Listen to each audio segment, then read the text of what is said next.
الحمدللہ ثم الحمدللہ، قربانی کے دن گزر کر زیادہ دن نہیں ہوئے۔ اللہ کے فضل و کرم سے ہر ایک نے اپنی استطاعت کے مطابق قربانی پیش کی ہے، اور بعض لوگوں نے تو ڈبل قربانی اللہ کے سامنے پیش کی ہے، اور ہر ناحیے سے اس بات کا خیال رکھا کہ کہیں کوئی قربانی میں کوئی نقص، کوئی عیب، کوئی کمی، کوئی بیماری، کوئی کمزوری نہ آ جائے جس کی وجہ سے ہماری قربانی کہیں رائگاں اور بیکار ہو جائے۔ ہر ایک نے اس بات کا خیال رکھا ہے۔ ساتھ ہی ساتھ ان تمام باتوں کے خیال رکھنے کے ساتھ ہمیں ایک اور بات کا خیال رکھنا ہے، وہ ہے اپنے دلوں کو پاک اور صاف کرنا۔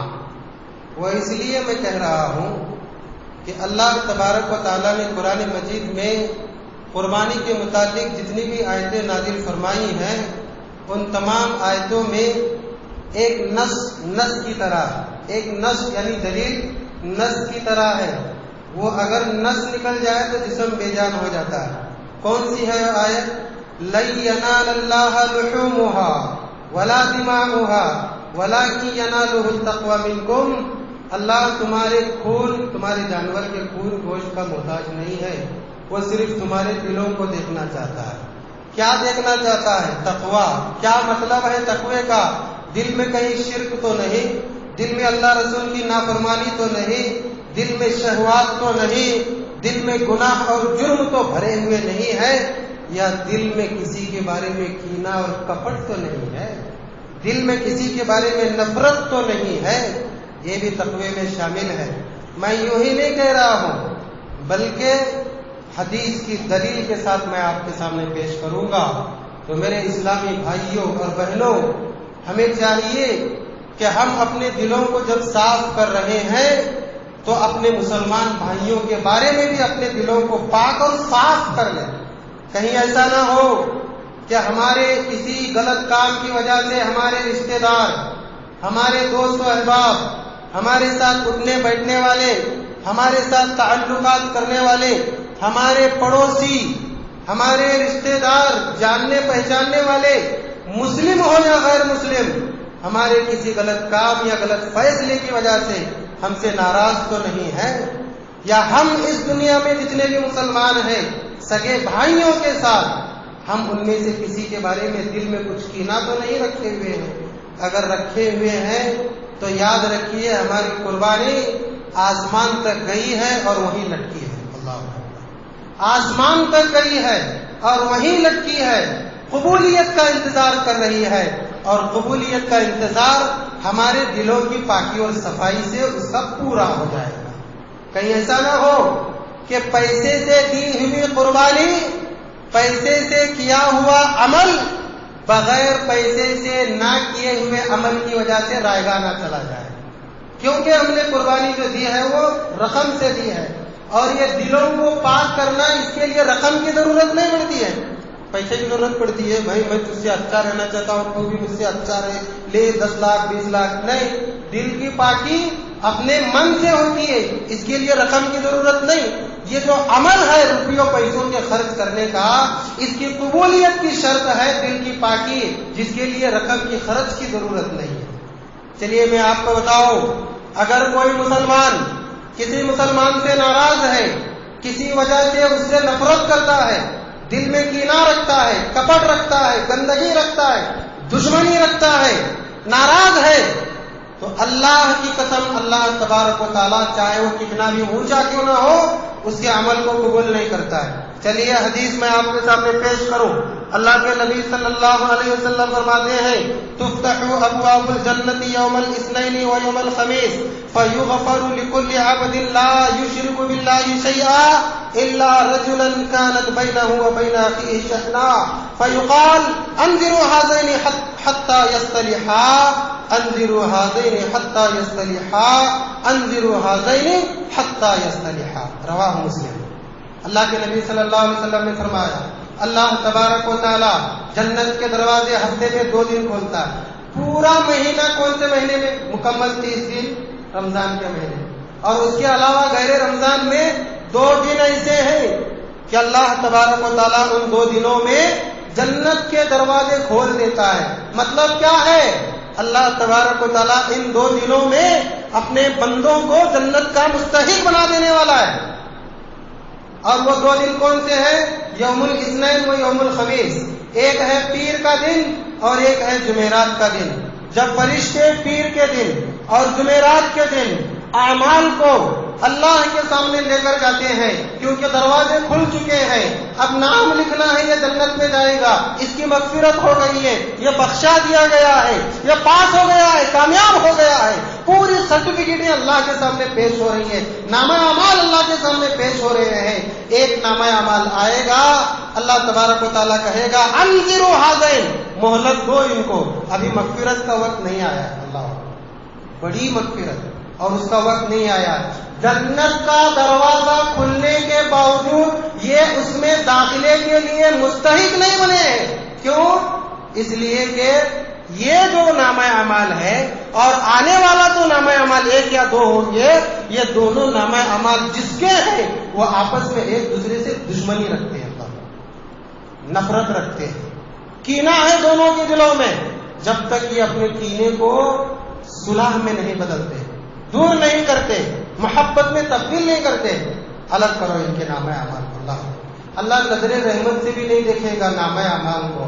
یہ 10-20 ہزار کی قربانی یا یہ نماز، روزہ، زکوٰۃ، حج، جو بھی ہم عمل کر رہے ہیں، ہمارے کسی مسلمان بھائی کے دل میں یا ہمارے دل میں اس کے بارے میں کینہ اگر ہے، یہ ساری ایسی جائیداد جس جائیداد کے بدلے اللہ جنت دینے والا ہے برباد ہو جائے گا۔ اللہ تو کہیں ایسا نہ ہو کہ ہمارے دل کے گندے پن کی وجہ سے، نفرت کی وجہ سے ہمارا عمل برباد ہو جائے۔ اسی لیے ہمیں چاہیے کہ ہم نفرتوں کو ذبح کریں۔ قربانی کو ذبح کرنا آسان ہے، دل کے اندر کی نفرت کو ذبح کرنا بہت مشکل ہے۔ یہ ہے اصل عمل۔ اسی لیے اللہ نے فرمایا لن ینال اللہ لحومها ولا دماؤها ولکن ینالہ التقوی منکم۔ اللہ دل کو دیکھے گا اور آخر کار دل کی دشمنی کو دیکھے گا، نفرت کو دیکھے گا، کدورت کو دیکھے گا، کینہ کپٹ کو دیکھے گا۔ اگر ہے تو قربانی نہیں، اگر نہیں ہے تو قربانی ہے۔ اللہ تو چلیے میں آپ کے سامنے آج کے خطبے میں یہ بتاؤں کہ نفرت کیسے ختم ہوتی ہے۔ کیوں؟ پورا خطبہ اگر نفرت ہی کے بارے میں دے دیا جائے تو پھر کہیں ایسا نہ ہو، کچھ بھی نہیں ہوگا انشاءاللہ۔ میں کہنے والا تھا لیکن توقف کرتا ہوں۔ میں آپ کے سامنے ایسی باتیں بتاؤں گا انشاءاللہ جس سے ہماری نفرت انشاءاللہ دور ہو جائے گی۔ شرط یہ ہے کہ ہم وہ اعمال کریں، محبت بڑھے گی ان اعمال سے، پیار بڑھے گا، قربت ہوگی، دلوں میں میلان پیدا ہوگا، ایک دوسرے کے لیے مر مٹنے کے لیے انشاءاللہ تیار ہو جائیں گے۔ نفرت نام کی کوئی چیز نہیں رہے گی۔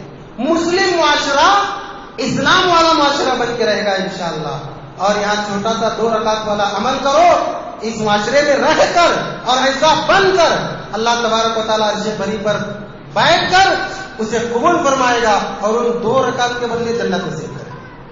ان میں سے پہلا عمل کیا کرنا ہے؟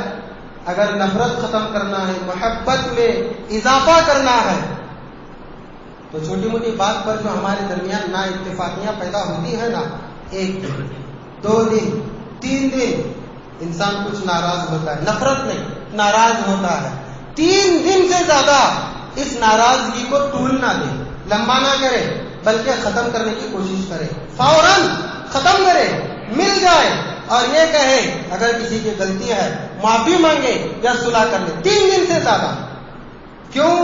یہ جو دنوں کی زیادتی ہے اس سے ناراضگی میں زیادتی پیدا ہوتی ہے اور آخر کار نفرت پیدا ہوتی ہے، اس سے دشمنی پیدا ہوتی ہے، اور جب دشمنی پیدا ہوئی اس کے بعد کیا ہوتا ہے سب جانتے ہیں۔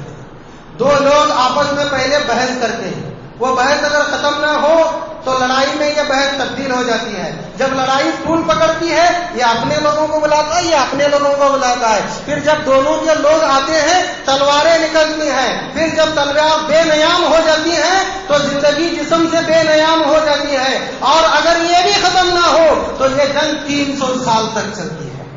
یہ کس کا میں حال بیان کر رہا ہوں؟ مشرکین مکہ کا۔ 2 لوگ آپس میں بحث کرتے ہیں اور بحث اگر ختم نہ ہو تو لڑائی میں یہ بحث تبدیل ہوتی ہے، اور یہ لڑائی بھی ختم نہ ہو تو خاندان والے جمع ہوتے ہیں، تلواریں نکال لیتے سال تک جنگ لڑی جاتی ہے. اگر اسی وقت ختم ہوتی یہ بات تو اتنی لمبی یہ بات پہنچتی نہیں پہنچتی. 3 دن سے زیادہ کوئی کسی سے قطع تعلق نہ کرے. حدیث دیکھیے, اللہ کے نبی صلی اللہ علیہ وسلم فرماتے ہیں لا يحل لمسلم ان يهجر اخاه فوق 3 من هجر فوق 3 دخل النار. اللہ اکبر. کسی مسلمان کے لیے جائز نہیں ہے کہ وہ 3 دن سے زیادہ اپنے مسلمان بھائی سے قطع تعلقی کرے, ہجرت کرے, مطلب اس سے بالکل دور رہے, بالکل مکمل. ہجرت کہتے ہیں وطن کو چھوڑ کر دوسرے وطن کو جانا. مکمل طریقے سے اپنے مسلمان بھائی سے 3 دن سے زیادہ دور نہ رہے. یہ کسی مسلمان کے لیے جائز نہیں ہے.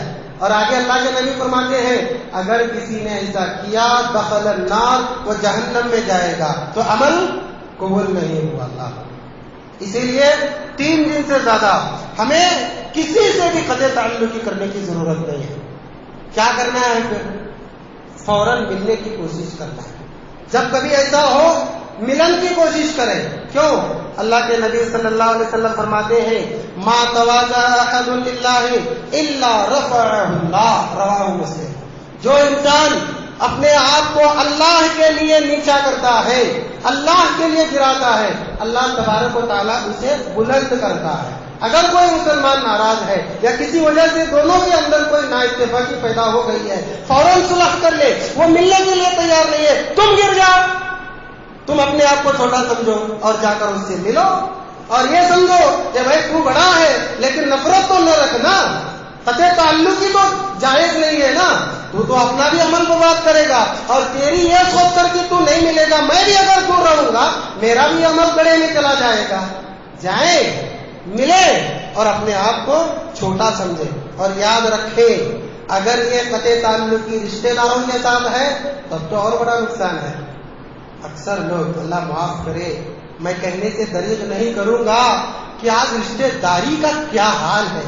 یہ حکمت عملی ہے اللہ تبارک و تعالیٰ کی کہ اللہ نے جب رحم کو پیدا کرنے کا ارادہ کیا تو اس کے اندر یہ فیلنگ ڈال دی کہ آگے چل کر میرے ساتھ کیا ہونے والا ہے. تو اس رحم نے اللہ سے کہا اللہ کیوں پیدا کر رہا ہے مجھے, میرے ساتھ بدسلوکی ہوگی.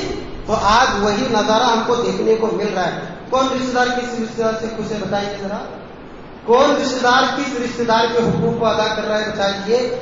کسی بھی مجلس کا حال لیجیے, ہر مجلس میں اگر کوئی کسی کے بارے میں کچھ کہہ رہا ہے تو اس عنوان میں رشتے داروں کا ایک ہیڈنگ ضرور ہے, ایک عنوان ضرور ہے. فلاں نے ایسا کیا, فلاں نے ایسا کیا. بھائی گاڑی کو لے کر کی بات ہوتی ہے, رشتے داروں کے بارے میں. یاد رکھیے اگر یہ قطع تعلقی 3 دن سے زیادہ رشتے داروں کے بارے میں ہے تب تو بہت بڑا نقصان ہے. اللہ کے نبی صلی اللہ علیہ وسلم فرماتے ہیں لا يدخل الجنت قاطع, متفق علیہ, صحیح بخاری صحیح مسلم کی حدیث. قطع تعلقی کرنے والا, رشتے داری کو توڑنے والا جنت میں داخل نہیں ہوگا. جو رشتے داری کو توڑتا ہے اس کا عمل قبول ہوتا ہے نہیں ہوتا ہے. قربانی قبول ہوتی ہے نہیں ہوتی ہے. نماز روزہ قبول ہوتا ہے نہیں ہوتا ہے. 2 لوگ آپس میں آزو بازو کھڑے ہو کر نماز پڑھ رہے, ایک دائیں جانب ایک بائیں جانب ہے, دونوں مل کے نماز پڑھ رہے ہیں, لیکن اگر دونوں کے دلوں کا حال دیکھیے, ایک کا دل مشرق میں ایک کا دل مغرب میں ہے, کیا دونوں کا اس طریقے سے صرف ظاہراً نماز مل کر پڑھنا کیا مقبولیت کی دلیل ہے؟ یہ ہرگز نہیں ہے. کیوں؟ دونوں بظاہر ملے ہوئے ہیں لیکن حقیقت میں دونوں نے ایک دوسرے سے رشتہ توڑ لیا ہے, تعلق کو ختم کر دیا ہے. اللہ کے نبی صلی اللہ علیہ وسلم فرماتے ہیں لا يدخل الجنت قاطع, اور جانتے ہیں جنت میں داخلہ ہونے سے بچنا یا جنت سے محرومی یہ تو آخرت کا نقصان ہوا. اور جو انسان قطع تعلقی کرتا ہے اس کا دنیا میں بھی نقصان ہے, بہت بڑا نقصان اللہ. بتاؤ, اللہ کے نبی صلی اللہ علیہ وسلم فرماتے ہیں 2 گناہ ایسے ہیں, ان 2 گناہوں کے علاوہ کوئی ایسا گناہ نہیں ہے کہ جس کے بارے میں اللہ نے یہ چاہا ہو کہ میں اس کی جلد سزا دوں. 2 گناہ ایسے ہیں, 2 گناہوں کے بارے میں اللہ سوچتا ہے کہ میں اس کی جلد سزا دوں, یعنی دنیا میں بھی سزا دوں آخرت میں بھی سزا دوں. دوسرے گناہ ایسے ہیں اللہ تبارک و تعالیٰ مہلت دیتا ہے, انتظار کرتا ہے, لیکن دو گناہ ایسے ہیں اگر بندہ ان دونوں گناہوں میں سے کسی گناہ میں ملوث ہو جائے اللہ فوراً اس کو سزا دیتا ہے. آپ لوگ دیکھیں گے یہ سزاؤں سے کتنے لوگ دوچار ہیں اور پریشان ہیں. کیا ہے حدیث دیکھیے, اللہ کے نبی صلی اللہ علیہ وسلم فرماتے ہیں ما من ذنب اکثر ان یعجل اللہ لصاحبہ العقوبۃ فی الدنیا مع ما یدخرہ له فی الآخرہ من البغی وقطیعۃ الرحم. رواه ابو داؤد والترمذی وابن ماجہ. تین محدثین نے اپنی حدیث کی کتاب میں اس حدیث کو جگہ دی ہے. کیا فرمایا اللہ کے نبی صلی اللہ علیہ وسلم نے؟ دو گناہ ایسے ہیں اللہ تبارک و تعالیٰ ان دو گناہوں کے بارے میں سزا دینے کے لیے جلدی کرتا ہے دنیا میں بھی, حالانکہ اس کی سزا آخرت میں بھی ملے گی لیکن دنیا میں بھی سزا دیتا ہے. ایک ہے بغی, سرکشی, باقی بننا, سرکشی کرنا, اور دوسرا ہے باقی سرکشی کا مطلب حدود کو پار کرنے والا. اللہ نے جس کے جو حدود قائم کیے ہیں اس کو انسان اگر پار کرے, مرد اپنے حدود کو پار کرے, عورت اپنے حدود کو پار کرے, مالدار اپنے حدود کو پار کرے, عام اپنے حدود کو پار کرے, خاص اپنے حدود کو پار کرے, بارڈر کو کراس کرے تو گولیاں تو لگتی ہے نا, جان تو جاتی ہے نا, بھونا تو جائے گا. تو یہ بغی, سرکش, اس کی سزا اللہ دنیا میں بھی دیتا ہے. اور دوسرا ہے قطیعۃ الرحم, رشتے داری کو توڑنے کی سزا اللہ دنیا میں بھی دیتا ہے, یعنی دنیا میں بھی آخرت میں بھی. اللہ اکبر. اسی لیے میں نے آج کا عنوان رکھا ہے نفرتوں کو بھی کوئی ذبح کرے.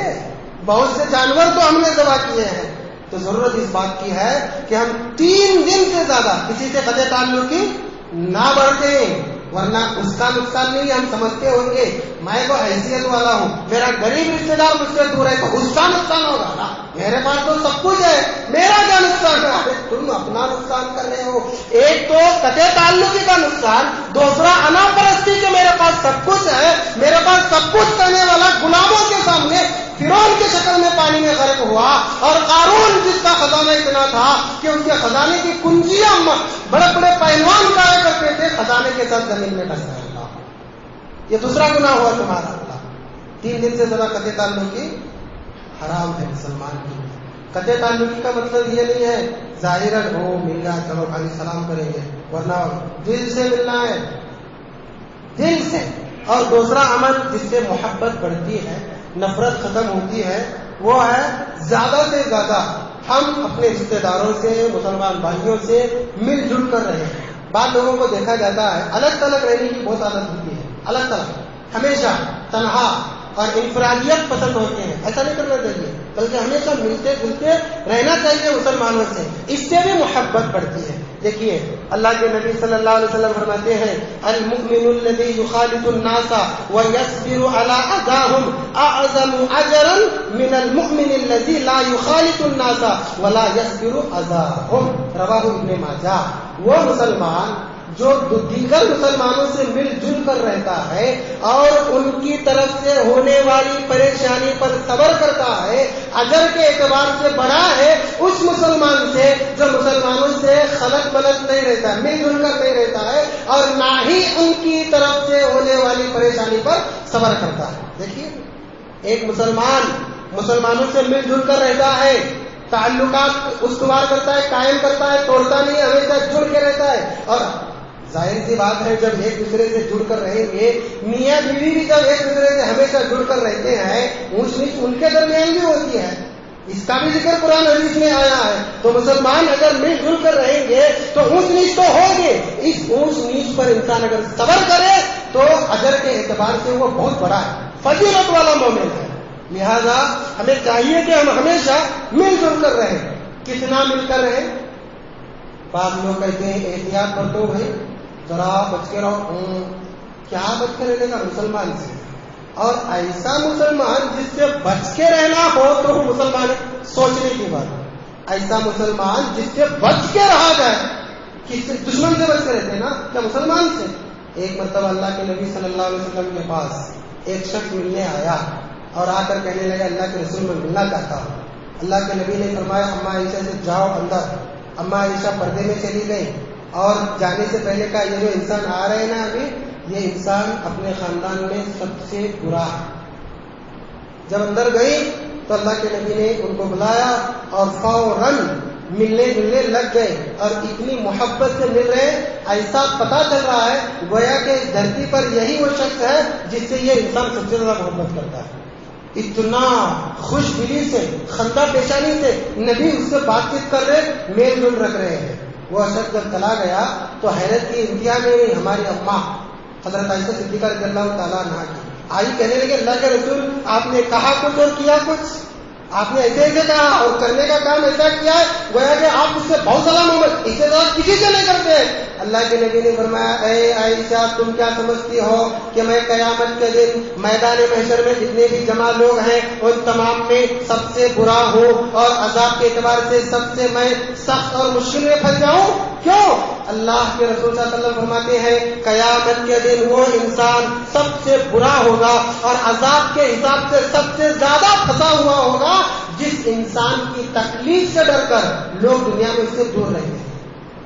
اور ہم کیا کہتے ہیں بچ کے رہو. کیا بچ کے رہو؟ مسلمان ایک دوسرے سے بچ کے رہتے ہیں, مل جل کے رہتے ہیں نا. ملنے کی انتہا کیا ہونی چاہیے؟ اب دیکھیے میں حدیث آپ کے سامنے پیش کروں. اللہ کے نبی صلی اللہ علیہ وسلم فرماتے ہیں مثل المؤمنین فی تراحمهم وتوادهم وتواصلهم کمثل الجسد الواحد. عربی کی حدیثیں بہت زیادہ ہیں, میں صرف ترجمہ کرتا چلا جاؤں. اللہ کے نبی نے فرمایا ایک مسلمان مومنوں کی جماعت ایک دوسرے کے ساتھ جو مل کر رہتی ہے, ایک دوسرے کے ساتھ جو رحم کا معاملہ برتتی ہے, مودت کا معاملہ برتتی ہے, ایک دوسرے کا ساتھ دینے کا جو معاملہ برتتی ہے, وہ پورے کے پورے مسلمان ایک جسم کی مانی ہے. ایک جسم کی مانی نہیں کہ اگر جسم کا ایک حصہ اگر تکلیف میں مبتلا ہے تو اس حصے کی وجہ سے پورا جسم بخار میں مبتلا ہوتا ہے اور رت جگنی میں مبتلا ہوتا ہے. یہ نہیں کہ انگلی تڑپ رہی ہے, انگلی پریشان ہے, پورا جسم آرام سے سو رہا ہے. ایسا ہوتا ہے. اور لوگ مثال بھی دیتے, اللہ رحم فرمائے, قرآن حدیث کی بات اگر ان کے پاس نہیں ہے تو مثالیں بہت زیادہ بولتے نہیں جی ایسا نہیں, مل کے رہنا لیکن تھوڑا بچ کے رہنا. بولے کیوں ایسا؟ حدیث میں تو ہے پورا مل کے رہو, نہیں تھوڑا بچ کے رہو. کیسا؟ اگر سمجھو انگلی ہے یا یہ انگلیاں ہاتھ ہے, منہ میں چلا جائے, جب دانت بچنے لگے تو بھی منہ میں رہتی انگلیاں. دانت کا کام ہی ہے بچنے کا, مارنے کا کام ہے, کاٹنے کا کام ہے. اب اس میں اس کی کیا غلطی ہے؟ سمجھ میں نہیں بات. مثال بھی لوگ دیتے ہیں. ہمیشہ ایک دوسرے مسلمان سے مل جل کر رہے, ایک جسم کے مانے. اب کیا ہے ہمارا حال؟ اللہ کے نبی صلی اللہ علیہ وسلم اتنے مہربان اور اس کی مثال پیش کر کے گئے ہیں کہ اگر اس صحابہ میں سے کسی کو کچھ تکلیف ہوتی تو اس کے جسم پر تکلیف ہوتی ہے, اس کا درد نبی اپنے دل میں محسوس کرتے ہیں. عملی طور پر بھی نبی صلی اللہ علیہ وسلم بتاتے ہیں. تو مسلمان ایک دوسرے سے بالکل مل کر رہے, ایک جسم کی مانے, جس طریقے سے جسم ہوتا ہے اس کی طرح مل کر رہے. اور کیا کرنا ہے؟ محبت اگر بڑھانا ہے, نفرت اگر دور کرنا ہے, یہ بہت بڑی بات ہے. یہ ہے کہ مسلمان تمام لوگوں کو وہی عہدہ دے, وہی اہمیت دے جو اہمیت ان کی اپنی نگاہ میں خود اپنے کی ہے. اللہ سب کو وہی مقام دے, سب کو وہی مرتبہ دے. آج مسلمانوں میں ایک بات یہ خامیاں پیدا ہوتی ہے کہ اہمیت کا حامل کوئی نہیں ہے ان کی نگاہ میں. کسی عہدے کی وجہ سے, علم کی وجہ سے, سیٹ کی پوزیشن کی وجہ سے, مال کی وجہ سے, طاقت کی وجہ سے, پاور کی وجہ سے, پتہ نہیں کس وجہ سے یہ ساری چیزیں تو فنا ہونے والی ہے. مسلمانوں میں اونچ نیچ کا فرق جو نبی نے وہاں ختم کیا تھا ابھی تک باقی ہے. سب کو اہمیت دے, سب کا احترام کرے, سب کو برابر جانے. اگر ایسا ہوگا تو ہم ایک دوسرے سے مل جل کر رہیں گے, اس سے محبت بڑھتی ہے, ورنہ نفرت بڑھتی ہے. اللہ کے نبی صلی اللہ علیہ وسلم نے کیا فرمایا؟ آپ صلی اللہ علیہ وسلم فرماتے ہیں لا یؤمن احدکم حتی یحب لاخیہ ما یحب لنفسہ. ایک مسلمان اس وقت تک مومن نہیں ہو سکتا جب تک کہ وہ اپنے بھائی کے لیے وہی چیز پسند نہیں کرتا جو وہ اپنے لیے پسند کرتا ہے. تم اپنے لیے کیا پسند کرتے ہو؟ سب میرا احترام کرے, آپ کو بھی کرنا ہے. عزت کرے, سب کو کرنا ہے. مجھے لوگ اونچا مقام دیں اور احترام کرے, سب کی آپ کرنا ہے. سب کا ایک مقام ہے, اونچ نیچ اسلام میں حرام ہے. اور حجۃ الوداع کے موقع پر اللہ کے نبی صلی اللہ علیہ وسلم نے جو 9 ذی الحجہ, 10 ذی الحجہ, 11 ذی الحجہ اور ایام تشریق 4 دن جو مسلسل آپ صلی اللہ علیہ وسلم نے خطبے دیے ہیں، خطبۃ حجۃ الوداع کے نام پر احادیث کے ذخیرے میں یہ خطبہ موجود ہے. اس میں اللہ کے نبی صلی اللہ علیہ وسلم نے غالباً 9 ذی الحجہ یوم عرفہ کو فرمایا تھا، یا ایھا الناس ان ربکم واحد لا فضل لعربی علی عجمی ولا لعجمی علی عربی ولا لاحمر علی اسود ولا لاسود علی احمر الا بالتقوى ان اکرمکم عند اللہ اتقاکم. رواہ البیہقی. اتنا پیارا خطبہ نبی صلی اللہ علیہ وسلم خطبہ دے رہے. یہاں تو 5-50 لوگ ہیں، 1.25 لاکھ کی تعداد ہے وہاں پر. اللہ کے نبی اونچے مقام پر جا کر کھڑے ہوئے اور کہنے لگے، یا ایھا الناس، اے سارے لوگوں سنو، ان ربکم واحد، تمہارا پروردگار ایک ہے. مطلب کیا تھا اس کا؟ تم بھی ایک بن جاؤ. لا فضل لعربی علی عجمی، کسی عربی کو کسی عجمی پر فضیلت نہیں، کسی عجمی کو کسی عربی پر فضیلت نہیں، کسی گورے کو کسی کالے پر فوقیت نہیں، کسی کالے کو کسی گورے پر فوقیت نہیں. مطلب کیا ہے اس کا؟ مالدار ہے، غریب ہے، سب برابر ہے، کمزور ہے، طاقتور ہے، سب برابر ہے، بڑے خاندان والا چھوٹے خاندان والا سب برابر ہے، بڑا چھوٹا کوئی بھی نہیں ہے. الا بالتقوی، تقوی ہے تو اللہ کے پاس اس کی فضیلت ہے. انسانوں میں سب برابر ہے. ان اکرمکم عند اللہ اتقاکم، تم میں سب سے زیادہ اللہ کے قریب وہ ہے جو سب سے زیادہ اللہ سے ڈرتا ہے. یہ اللہ اور بندے کا معاملہ ہے، لیکن مسلمانوں میں سب برابر ہے. یہ خطبہ اللہ کے نبی صلی اللہ علیہ وسلم نے حجۃ الوداع کے موقع پر خطبہ دیا تھا. اور یہ رنگ ڈھنگ کا امتیاز آج ہمارے درمیان ابھی بھی موجود ہے نا. چھوٹے بڑے کا امتیاز ابھی بھی موجود ہے نا. کالے گورے کا امتیاز ابھی بھی موجود ہے نا. یہ کالا گورا بڑا چھوٹا مالدار غریب کمزور طاقتور ہے، نکال کے دین کو ترجیح نہیں. شادی میں بھی کوئی نہیں دیتا اور تعلقات میں بھی کوئی نہیں دیتا، پارٹنرشپ میں بھی کوئی نہیں دیتا، رشتہ داری میں بھی کوئی نہیں دیتا. سب میں امتیاز ہے، سب میں. شادی بھی گورے مالدار، رشتہ داری غریب مالدار، سب دیکھا جاتا ہے. کہاں گیا یہ خطبہ؟ صرف ذخیرے احادیث بن کر رہ گیا ہے. سب کو اہمیت دینا ہے، سب کو فضیلت دینا ہے، سب کو مقام دینا ہے. کیوں؟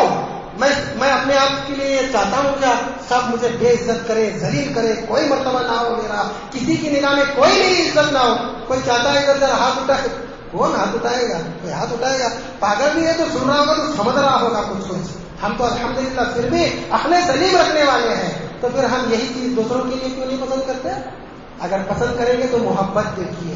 ایک عام آدمی آ رہا ہے، نبی صلی اللہ علیہ وسلم اس سے ایسا ملتے، گویا کہ صحابہ میں سب سے بڑا اس کا مرتبہ ہے. ادنا سے صحابی آ کے ایسا ملتے، گویا کہ یہ بہت بڑے فضیلت والے صحابی ہیں. اسی لیے تو نبی صلی اللہ علیہ وسلم سے کوئی صحابی دور جانے کی سوچتا بھی نہیں تھا. وَلَوْ كُنْتَ فَظًّا غَلِيظَ الْقَلْبِ لَانفَضُّوا مِنْ حَوْلِكَ. اے نبی صلی اللہ علیہ وسلم، یہ جو سمندر دیکھ رہے ہیں نا آپ کے آجو بازو صحابہ کا، اس کی وجہ یہ ہے کہ آپ کا دل بھی نرم، آپ کی زبان بھی نرم. دل سے احترام کرتے ہیں، زبان سے عزت کرتے ہیں آپ سبھی. اسی لیے صحابہ کے ساتھ آپ کو دیکھا جاتا تھا ہمیشہ. تو ہر ایک کو اہمیت دینا چاہیے ہمیں، ہر ایک کو. ٹھیلے والا بنگلے والا سب برابر ہے، اور سب کو کہاں جانا ہے؟ برابر کی جگہ میں جانا ہے. 8 فٹ 9 فٹ ذرا بھائی 10 فٹ دیکھو ذرا، یہ بڑا نہیں، سب کو 7، سب کو 8. تو پھر یہ اونچ نیچ کیوں ہے؟ اللہ رحم فرمائے. اسی سے نفرت بڑھتی ہے. سوچیے ذرا، اسی سے نفرت بڑھتی ہے. اور ایک کام کیا کرنا ہے؟ اللہ رحم فرمائے. ایک کام یہ کرنا ہے، یہ ذرا کٹھن ہے لیکن بہت ہی اہمیت کا حامل عمل ہے. اس سے بھی محبت بڑھتی ہے. کیا ہر ایک انسان یہ سوچے کہ اگر میرے ساتھ کوئی برائی کا معاملہ کرے، میں اس کا بدلہ اچھائی سے لوں. نبی نے کر کے دکھایا ہے، صحابہ نے کر کے دکھایا ہے. اس کی مثالیں نبی اور صحابہ کے علاوہ دیگر اسلاف سے بھی ملتی ہیں، دنیا کی اسلامی تاریخ سے بھی ملتی ہیں. لیکن مثالیں دینے کے بجائے ہم خود اگر مثال بن جائیں تو کتنا اچھا ہوگا، ہے نا؟ برائی کا بدلہ بھلائی سے. اللہ تبارک و تعالیٰ نے قرآن مجید میں فرمایا، وَلَا تَسْتَوِي الْحَسَنَةُ وَلَا السَّيِّئَةُ اِدْفَعْ بِالَّتِي هِيَ أَحْسَنُ فَإِذَا الَّذِي بَيْنَكَ وَبَيْنَهُ عَدَاوَةٌ كَأَنَّهُ وَلِيٌّ حَمِيمٌ. برائی اور اچھائی دونوں برابر نہیں ہو سکتے. اگر تمہارے ساتھ کوئی برائی کا معاملہ کرے تو تم اس کا بدلہ اچھائی سے دو. اگر تم ایسا کرو گے تو تمہاری اور تمہارے دشمن یا تم سے جو نفرت کرتا ہے یا تم سے جو ناراض ہے اس کے درمیان دلوں میں کچھ بات بھی ہے، تمہارے اس برائی کا بدلہ اچھائی کے دینے کی وجہ سے وہ تمہارا گہرا دوست بن جائے گا۔ کس نے کہا یہ؟ دشمنی بھی ایسی کرو کہ دشمن بھی احترام کرے، غلط کام ایسا نہ کرو کہ دوست بھی نفرت کرے، دشمنی بھی ایسا کرو کہ دشمن بھی احترام کرے، غلط کام ایسا نہ کرو کہ دوست بھی نفرت کرے۔ اللہ، یہ کام نبی نے کر کے دکھایا۔ اگر ہم یہ کریں گے، برائی کا مطلب بھلائی سے دینے میں کیا بڑی بات ہے؟ بعض لوگ ایک مثال دیتے ہیں، مجھے تو ایسے لوگوں سے گلا ہے جو مثالوں سے بات کرتے ہیں۔ میں ایک مرتبہ ایک بزرگ آدمی سے انہیں سمجھا رہا تھا تو کہنے لگے نہیں جی، چونٹی بھی اگر اس کے کسی کے پیر کے نیچے آ جائے نا تو وہ بھی پلٹ کر وار کرتی ہے۔ تم چونٹی ہو، چونٹی پر اسلام کی تکلیف نہیں ہے، اسلام مکلف تم پر کیا گیا ہے، وہ بدلہ لے یا دے، جنت جہنم اس کے لیے نہیں ہے۔ چونٹی بھی اگر اس پر پیر رکھا جائے تو پلٹ کر وار کرتی ہے۔ اپنی تشبیہ دیکھو کس سے دے رہے ہیں، اشرف المخلوقات ہے ہم، اشرف المخلوقات، والتین والزیتون وطور سینین وهذا البلد الامین لقد خلقنا الانسان فی احسن تقویم۔ سورت سے بھی سیرت سے بھی اللہ نے اتنا بلند کیا ہے کہ دیگر مخلوقات ہماری مثال میں ہم چوٹی سے نکالتے ہیں۔ کیا بڑی بات ہے۔ تو برائی کا بدلہ جب ہم بھلائی سے دیں گے تو ہمارا دشمن بھی دوست بن جائے گا۔ یہ جو اعمال میں نے آپ کے سامنے بیان کیے ہیں، اگر ہم اس سے کریں گے، نفرت کا جنازہ اڑ جائے گا اور محبت کا ریل پیل ہو جائے گا اور مسلمان معاشرہ اسلامی معاشرہ بن کر رہے گا۔ اور اس معاشرے میں رہ کر اگر ہم اعمال کریں گے، اللہ تبارک و تعالیٰ ہمارے اعمال کو قبول کرے گا۔ اللہ سے دعا ہے اللہ تبارک و تعالیٰ ہم تمام لوگوں کو ان کئی باتوں پر عمل پیرا ہونے کی توفیق عطا فرما۔ اللہ جو حق بات کہی گئی ہے وہ تیرے فضل سے ہے۔ اللہ اس درمیان اگر کوئی غلط بات نکلی ہے وہ کہنے والے اور شیطان کے نفس کی طرف سے اللہ اسے معاف فرما۔ اللہ محبت سے مل جل کر رہنے کی توفیق عطا فرما۔ اللہ ایک دوسرے کا خیال کرنے کی توفیق عطا فرما۔ اللہ چھوٹی موٹی غلطیوں کو نظر انداز کرنے کی توفیق عطا فرما۔ تمام مسلمان کو صحابہ کی سی محبت نصیب فرما، ایک جسم کی طرح مل جل کر رہنے کی توفیق عطا فرما۔ جب تک زندہ رکھ اسی حال میں زندہ رکھ، اسلام کی حالت میں، استقامت کی حالت میں، توحید کی حالت میں زندہ رکھ۔ خاتمہ بھی ہو تو لا الہ الا اللہ کلمے کے ساتھ اللہ ہمارا خاتمہ ہو۔ آمین ثم آمین وآخر دعوانا ان الحمد للہ رب العالمین وما علینا الا البلاغ المبین۔ والسلام علیکم ورحمۃ اللہ وبرکاتہ۔